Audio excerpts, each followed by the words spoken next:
For today's ganap guys, ayan, sabay-sabay nasira yung aming ring binder machine. Mga ganitong simpleng bagay, kaya naman natin itong solusyonan. Madali lang naman to. Papalitan lang natin yung naputol na ring.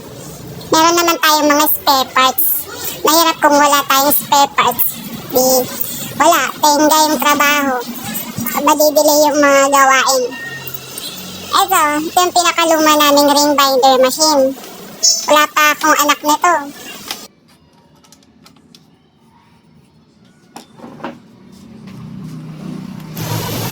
Gawa ko nun dati kasi wala kaming malaking kapital.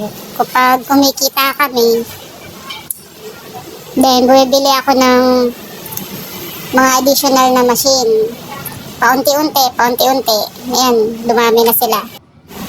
Sa ganitong klase ng negosyo guys, dapat kahit pa paano maalam ka. Kasi pag may mga aberya, madali mo siyang masusolusyonan.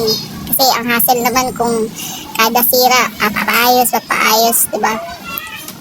Gastos yun. Tsaka madidelay talaga yung mga gawain. Kaya dapat marunong ka kahit pa paano. Or inaaral mo kung paano ayusin. Kung kaya mo pa naman ayusin at kaya mong gawa ng paraan, di gawa ng paraan. Pag hindi na kaya, di kailangan ng tulong. Hingi ng tulong sa expert, diba?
Salamat sa panonood.